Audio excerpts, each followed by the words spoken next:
Welcome to Redefining Medicine, an intimate and personalized program that illustrates a different side of the practice of medicine. Our in-depth conversations will focus on the physicians and practitioners who are redefining medicine through their integrative, functional, and holistic approach to health and well-being. I'm happy to welcome family nurse practitioner Kimberly Strong, owner of Truth Wellness Center in Mississippi. Kimberly, thank you so much for joining us today. If you wouldn't mind, please telling us a little bit about your practice and your story. I had been a nurse practitioner since 2013, and I actually got into functional medicine in 2012. I was in nurse practitioner school and was having some issues myself that I'd never had before, GI issues. And I just started looking elsewhere. I had some fatigue going on too. And, you know, I wasn't the type of person that went to the doctor. Instead, I was a marathon runner and a bodybuilder and, you know, never had any health issues. And I started seeing a little bit of a difference just doing natural medicine, because when I sought out conventional medicine help, I didn't get any help. Everyone's like, oh, you're just tired. Well, okay, yeah, but you know what they didn't understand is I don't go to the doctor and I don't ask for help unless I really need it. But 3 doctors later is where I ended up finding natural medicine, and actually found somebody locally that was doing something different, and I didn't know what. And so being in MP school, we had to do clinicals, and I remember cold calling her. I was like, hey, I don't know what you're doing over there, but I want to come see. And she interviewed me and took me on as her student. I think I was in her clinic about 4 months. And, you know, and I would just sit and listen and just say, how does she know all this stuff? They don't teach us this in nurse practitioner school. And it, you know, and the things that she said, they made so much sense to me. And so after I went to my first functional medicine conference with A4M in Las Vegas in 2012. And when I got there, it was just like, you know, in the exhibitor hall, I was like, oh my God, look at all these people that think like me. And I wasn't even sure how I thought yet. All I knew is I've always been a little bit of a rebel, so to speak. So thinking outside the box wasn't that hard for me. I just didn't know what I was supposed to be thinking. So I started A4M straight away, and as I first started practicing as a nurse practitioner, I was working for somebody, and you know, the more I learned with A4M in this conventional medicine practice that I was working in, I would be like, have you ever thought about And I started selling supplements and recommending things and recommending, you know, lifestyle changes in that. And wow, it was really crazy how fast people heard about me, because I sure didn't advertise it. But being in Mississippi, there are seven of us that are affiliated with A4M at all. And actually we just learned about the 7th one. And so, you know, those people like myself that weren't getting better in conventional medicine, they were looking for something different. And let me tell you, word of mouth is big. So the practice that I ended up working for initially as a new nurse practitioner, it closed down. Well, it didn't close down. It was bought up by the hospital. And I remember talking to like the CEO of the hospital as he's like trying to get me recruited over.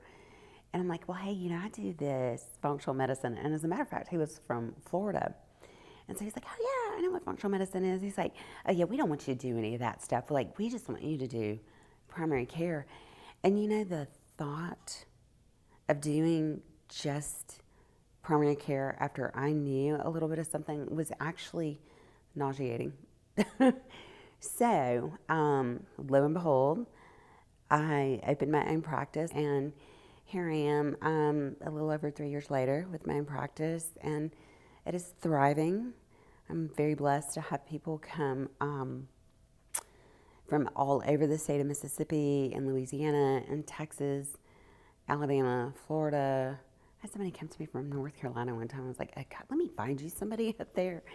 But you know, when you have the tools to look deeper and figure out what's really going on with somebody, as opposed to just band-aiding their signs and symptoms. And you see these people getting better. To me, I mean, that makes it all worthwhile to me. All the sleepless nights of studying, all the traveling, that is really what makes it worthwhile to me.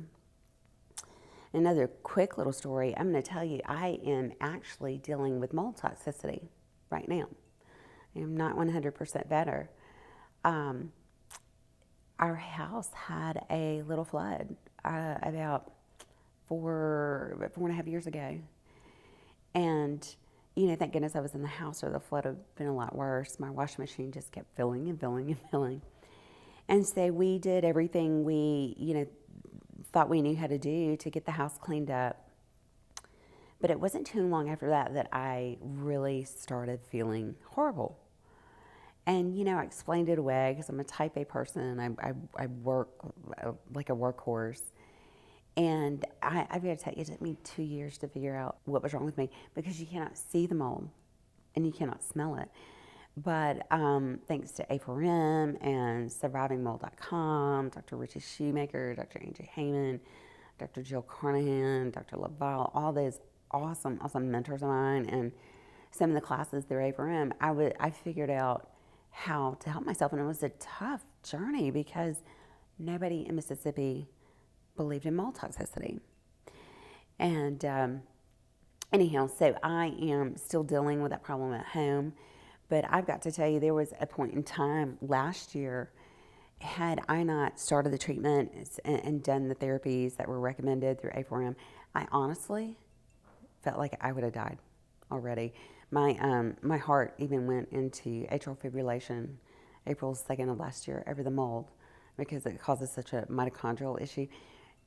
And this is so hard coming from somebody that runs and works out, and so much of that became obsolete because I just felt so horrible and didn't have the strength. And, I don't even know at some days how I actually, suited up and showed up and ran my practice, other than it's like, if I don't, I'm going to lose my practice. So I honestly believe that, the knowledge from A4M has helped me be here today. But that, just puts me that I have a bigger mission from God, because I'm going to tell you what, since I have started treating mold toxicity, it's like they're coming to me in droves, to the point where I'm like, God, can you slow down on sending me these people? Because they're complicated and they're sick and their brains are on fire and they have brain injuries. And the patients that come to me, they have been to an average about 7 doctors before they come to me, some of them 20 or more. And then as you work with them and spend a lot of time with them, they get to feeling better. I mean, that's what this is all about. I think we all have some kind of purpose here, And I think that allopathic medicine, gave me a great base. When I was a nurse, I was a burn ICU nurse. And let me tell you, had we not pumped antibiotics in those people, they would have died of sepsis, and they would have probably jumped out of bed and wringed my neck had I not given them their Dilaudid for pain or whatever. I think that medicine has its place, absolutely. But I think if we don't think outside the box that we're missing the mark. So what, if any, challenges did you face practicing functional medicine in a traditional setting? And what advice might you give to another medical professionals seeking to do the same? So when I worked for other providers, they were just all about how much money I can make them, how many numbers, how many people could I see, oh, well, you've gotten up to 26 patients a day now. Next thing you know, you'll be at 34. My boss actually told me that. I'm like, little does she know, I want to kill her. But yes, it was all about the numbers and like how fast can you just get them in, get them out. Throw medicine at them, get them out, go on, next. And that was very, very frustrating. And I'm going to tell you what, I don't even know how I survived those days, because, like I said, the more I learned about functional medicine, the more I'm like, okay, I can't keep my mouth shut. Have you ever thought about trying this? Because, I really know this would help you. And, I worked very hard those days I still worked very hard. It was almost like I felt like I was having to sell it to my patients. But granted, I'm going to tell you what, Mississippi, God love them, it's a very backward state. It's like everything comes to Mississippi last. Sometimes we're 30 years behind other people. And I can say that because I was military and I've lived all over the United States and other countries. But, you know, I've had to teach. I've had to teach patients, I'm talking from the bottom level, no, it's not okay to eat at Burger King and McDonald's every day. And that has been really challenging, but the more I taught, the more I pushed through, the more I recommended, the more people were listening. And so that was really awesome. And I vividly remember when I wanted to start selling supplements, because here I had this perfect little plan. I mentioned some CoQ10 and NAC and da-da-da-da-da. And the patients would come back, you know, from stuff from like Walmart or something. I'd be like, and so I was like, okay, I've got to be able to provide these patients with some supplements that are good, that I've researched, that I trust. And anyhow, so I go to my bosses. And I'm like, hey, I want to sell supplements. I mean, do you guys want in on this? How do you want to do this? And they had tried to sell supplements before, and it just flopped. So they were like, no, we don't want any part of that. So I was like, okay. So, you know, and she told me, she said, you can do whatever you want. You just go right ahead.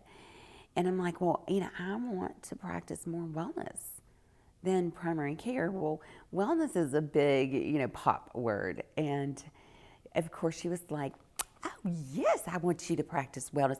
That'll be wonderful. Now, how many patients a day do you think you can see? So I did. I struggled because I would spend a lot of times with those patients that, you know, weren't just coming in for their, you know, hydrochlorothiazide refill or whatever. And it was almost a godsend though, is that when they sold the clinic to a hospital, because it was, you know, you do it or you don't. I mean, if you do it, it's going to cost you all this work, Kim. You're going to have your own practice. That's all there is to it, because nobody in Mississippi cares about that stuff that you're doing. So that was very, very challenging. You know, I remember trying to go to banks and get the money to start up a practice, and nobody would want to loan you money. Are you kidding me? Like, do you know how much money I can bring in, and you don't want to loan me money? Actually, you know, it was a patient. It was a patient of mine that loaned me $80,000. Bless his heart. I didn't even know he had money. But so I'm going to tell you, this has definitely been a godsend all the way, and lots of struggles. Absolutely. I'll tell you one quick struggle that I've dealt with already in Mississippi. Mississippi is absolutely a doctor-run state. And a lot of the older providers really aren't that keen on nurse practitioners having their own clinics. Now, if you work for them and you're making them money, okay, well then you're serving your purpose that you went to school for. And that is actually the mentality. And anyhow, so I do IV nutritional therapy in my practice. You know, I practice mostly functional medicine. I do just a tiny, tiny bit of primary care with patients that follow me over from the other clinic where I used to work. But I actually had a doctor that was doing chart audits, and lo and behold, she also was an anesthesiologist and internal medicine doctor in my area. She just kind of was moonlighting doing chart audits. And I got harassed by her because of some of the labs that I was doing, because I'm taking insurance still for now. And I remember being on the phone with her for like 45 minutes and explaining to her why I did homocysteine, why I did free T3, reverse T3, and I explained this stuff in depth, you know, why I ordered these labs. And she kept telling me, these labs are not medically necessary, and anyhow, and ended up telling me that I needed to be sticking with my normal family practice guidelines on the labs that I'm doing and the recommendations that I was making. And I thought, well, bless her, she just doesn't understand. Okay, thank you. Well, Dina, she turned me into my board of nursing for malpractice, insurance fraud, and professional misconduct. I don't even know where that one came from. And I had to answer my board over that. It cost me like $5,000 in attorney fees. And thank God, my board dropped it. But I'm going to tell you, from April of last year to October, no decision was made yet. So I was sweating it. And the moral of this story is, like I said, my board dropped it because I didn't do anything wrong, unless you want to, say I'm a horrible provider because I spent an hour or more with a new patient. And I'm working really hard to try to get to the bottom of their problems. Okay, so if I'm a horrible provider because I do that, well, then take my license. That's fine. But incidentally, I'm getting people better. But the board dropped it. But do you know, not too long ago, she started harassing me again over the IV nutritional therapy that I do. Now, granted, this provider has been a doctor, I think, like 30 years. But that mindset, the tunnel vision, that is so prevalent in some of the older providers in Mississippi, and even some of the newer providers too. But if we can, keep working and educating and, try to put, hey, maybe you need to take a FRM class. It's like us being the pioneers in Mississippi for, bringing functional medicine there. Well, that's exactly what we are. We're pioneers. I really wish that there would be more functional medicine taught in allopathic schools, just so that there would be more knowledge out there, more tolerance, more referrals, whatever. We definitely need to get more and more providers engaged in functional medicine, because I'm going to tell you, once you learn some of this stuff, you can't unlearn it.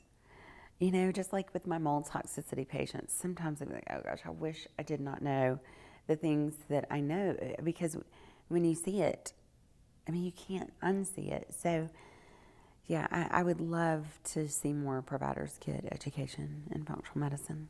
Well, thank you so much, truly, Kimberly, for joining us. It was really wonderful to hear your story and learn about how you have taken your story and continued to help those, change their lives and feel better. So thank you very much for being here with us today. Thank you. Thank you for having me.